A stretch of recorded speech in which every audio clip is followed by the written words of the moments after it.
You ever open your banking app and just stare at the number? Not shocked, not broke, just confused. Wait, where did it go?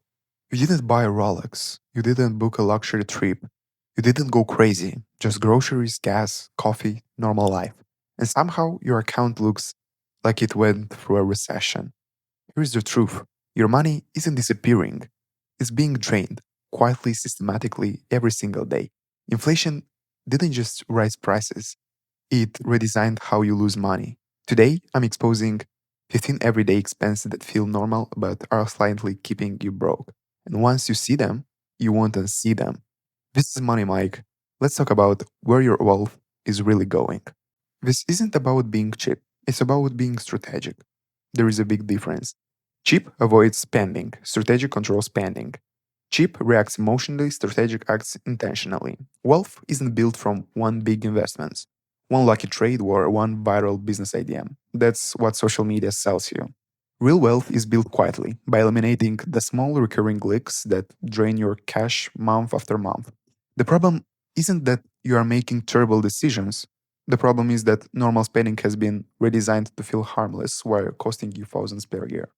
Most people focus on earning more money. And yes, increasing income matters. But if your financial foundation is full of silent losses, more income just flows through faster. It's like pouring water into a bucket with holes in it. What used to be affordable, convenient, and reasonable is quietly turned into overpriced, optimized profit machines. Companies didn't just raise prices, they engineered habits. And habits are expensive. So, this isn't about deprivation, it's about awareness, because once you identify the leaks, you control the outcome. Let's break down the everyday expenses that feel normal, but are actually financial traps. Let's start with food, because this is where most wallets quietly bleed. First, fast food. It used to be $5 and done. Quick, cheap, convenient. Now you are spending 15 to $20 for the same burger, the same fries, the same soda. The quality didn't level up, the price did. You are not paying for food, you're paying for convenience inflation. Then there is eating out regularly, and 80 to $100 dinner for two isn't luxury anymore. It's normal. Smaller portions, higher tips, service fees. What used to be an occasional treat has turned into a routine expense. Dining out used to be a treat. Now it's a subscription. Next, daily micro spending, coffee, snacks, quick lunches. $10 a day doesn't feel dangerous until it becomes in 3,600 a year. That's an investment account gone. Small daily spending is compound interest in reverse. And finally, bulk buying that spoils. Nearly 20% of groceries get wasted. Those savings often end up in the trash. That's warehouse psychology at work. Now, let's talk about the digital money leaks, the ones that feel small but stack up fast. Multiple streaming services: Netflix, Disney Plus, Prime, Hulu. Maybe one more, just for that one show. Each one feels like $10 or 15. Harmless, right? Until you realize you're spending 70 to 100 a month. That's close to 1,000 a year. Mostly to scroll, rewatch, or browse endlessly. You're not even watching half of it. You're paying monthly to scroll. Then there is cable TV. Yes, some people are still paying 100 to 150 a month for hundreds of channels they never touch. 500 options and nothing to watch. That's habit over value, comfort over logic. And of course, the classic unused gym memberships: January motivation, new goals, fresh start. By March, you're gone. But the $50 a month keeps charging. That's a 600 a year for a place you don't visit. You're not paying for fitness, you're paying for guilt. Now, let's talk about the most expensive trap of all: ego. First, constantly upgrading electronics. Every year, there is a new phone, new watch, new laptop. The upgrade, maybe 0.5% better. Slightly sharper camera, slightly faster chip, but the price, another thousand cycle. That's not innovation, that's planned obsolescence. Your current device works fine, but marketing makes it feel outdated. Tech companies upgrade profits, you upgrade depth.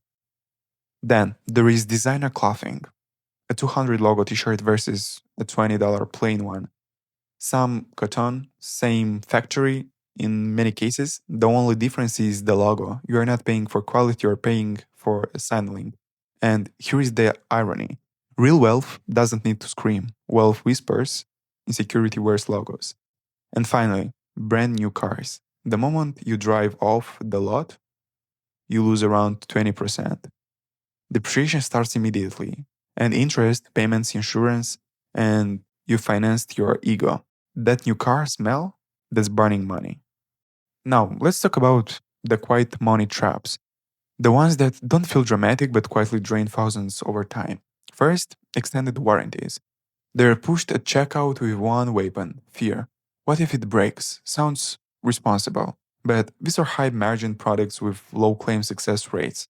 The paperwork is complex. Exclusions are endless, and statistically, most people never use them.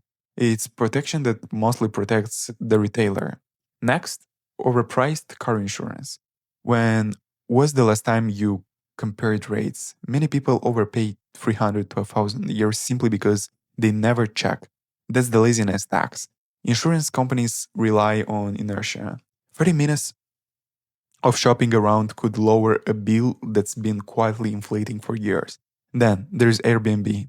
What used to be cheaper than hotels now comes with cleaning fees, service fees, and checkout charges. By the time you're done, you are paying hotel prices. And finally, holiday and birthday obligations pending. 500 to 1,000 a year on gifts people don't need. That's the social pressure economy at work, emotional spending on autopilot. Now, here is the big one, the elephant in the room, overpaying for housing. For many people, rent or mortgage is 40 to 50% of their income.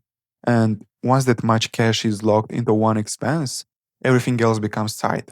Savings feels hard. Investing feels impossible. Flexibility disappears. That's how people become house poor, living in a nice space but financially trapped. Yes, housing is essential. You need somewhere to live, but there is a difference between paying for shelter and overpaying for status, location, or extra space you don't really need. The bigger apartment, the trendier neighborhood, the house that stretches your budget just enough to impress others. When half your income goes to housing, your investing power shrinks, your options shrink, your freedom shrinks. Sometimes downsizing, relocating, or sharing space for a few years can free up thousands annually. Money that could be building assets instead of founding square footage. Your house shouldn't own you, you should own your freedom.